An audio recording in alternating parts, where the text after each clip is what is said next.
Bonsoir à tous.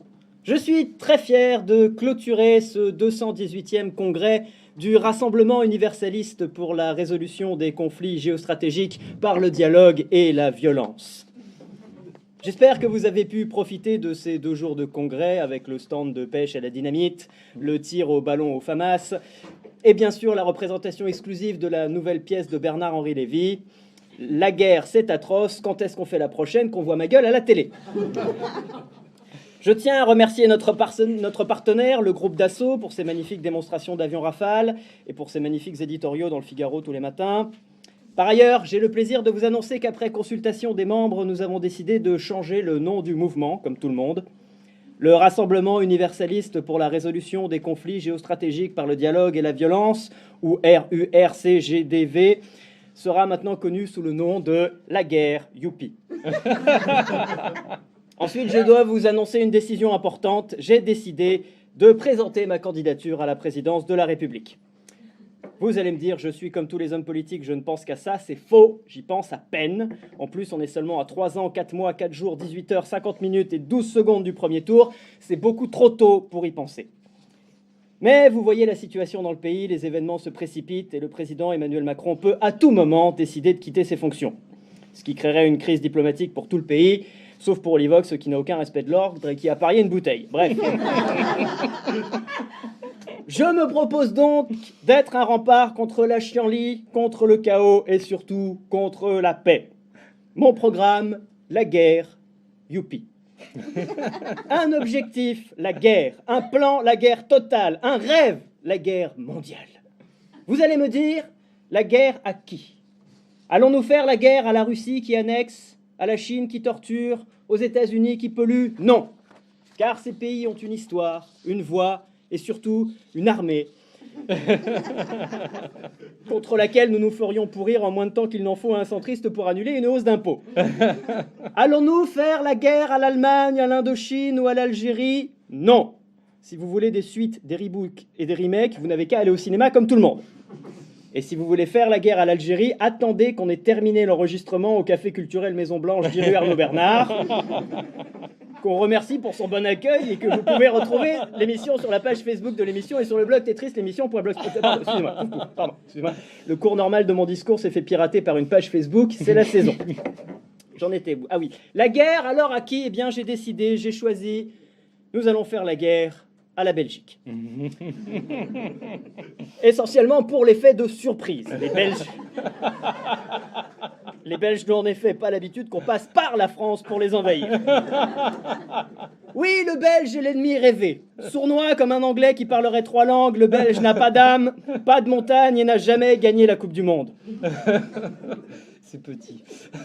Et je sais que le peuple belge sera compréhensif face à notre démarche de destruction totale de son territoire. Personnellement, j'ai visité la Wallonie, il y a des villages que les bombardements défiguraient à peine. Nous serons humains. Si les Belges se rendent rapidement, nous leur prendrons uniquement les fonds des banques bruxelloises. S'ils se rendent lentement, nous annexerons les brasseries d'Abbaye aussi. Et s'ils traînent vraiment, nous les forcerons à annexer eux-mêmes le Nord-Pas-de-Calais. Vous allez me dire comment obtenir le soutien de la population française? Comment convaincre des citoyens éclairés de se lancer dans une boucherie disproportionnée contre des cousins qui ne leur ont rien fait du tout à part trop saler leurs frites? Eh bien, je compte sur 2 choses, le patriotisme et Internet.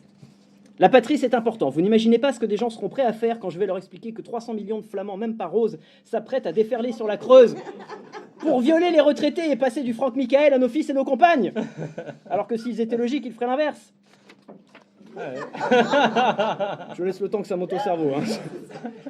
Vous allez me dire non, c'est trop gros, personne ne vous croira jamais. C'est là qu'intervient Internet. Vous n'imaginez pas ce qu'on peut faire gober aux utilisateurs de Facebook. Certains sont même persuadés que la Terre est plate et que tous les gilets jaunes sont de gauche. À propos de gilets jaunes, je leur tends officiellement la main. Ils auront toute la place dans notre programme, essentiellement en tant que cible, parce que le jaune fluo, ça attire les snipers adverses. Oui, ma guerre sera participative, citoyenne, avec des éclats d'obus équitablement répartis entre les civils et des fusils recyclables qui ne tireront que des pruneaux bio. Et j'ai confiance dans notre armée pour la victoire finale. J'ai consulté les meilleurs stratégistes de France à l'Institut d'études stratégiques André Maginot. Ils m'ont assuré que l'armée avait d'excellents chars, que la marine avait d'excellents navires et que l'Élysée avait un excellent bunker. La guerre, youpi. La guerre, c'est bon pour les économies. Les usines repartiront. Si on les bombarde, on les reconstruira. Si on les rebombarde, on les reconstruira. Et on fera baisser le chômage, un cadavre d'ouvriers à la fois. La guerre, youpi. La guerre, c'est bon pour la jeunesse. La guerre, c'est les voyages, la découverte, des histoires à raconter à tes petits-enfants si tu survis à l'ablation des testicules à main nue. Pour les jeunes, Parcoursup sera enfin remplacé par un questionnaire simple. À 18 ans, veux-tu être? Réponse A, fantassin. Réponse B, tirailleur. Réponse C, mort. La guerre, youpi. La guerre, c'est bon pour la planète. C'est véridique, la seule fois au XXe siècle où les émissions de gaz à effet de serre ont baissé, c'était en 1940. Sous prétexte que les gens arrêtent de polluer quand ils sont trop occupés à mourir, enfin bref. Nous lutterons contre le réchauffement climatique partout, sauf, je l'avoue, au point d'impact des missiles intercontinentaux porteurs de têtes nucléaires. Là, ça va être plus compliqué. Bref, mais la guerre, youpi, quand même. Votez pour moi. Je sais qu'au fond, vous vous emmerdez profondément et que votre vie ne vaut pas la peine de ne pas la perdre sur un champ de bataille comme vos ancêtres.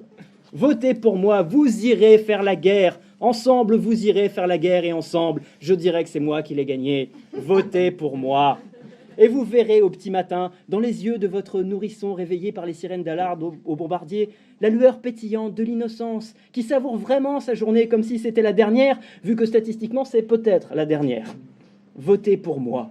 Et au lieu de finir retraité, alzheimerien, chiant sous vous à regarder Motus au bras d'une infirmière est-allemande en Erasmus+, vous périrez glorieusement, dans une mise en scène digne de Spielberg quand il faisait encore des bons films.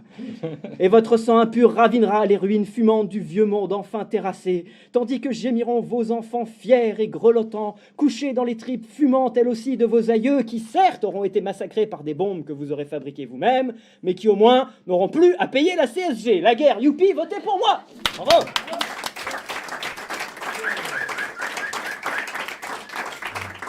Après moi,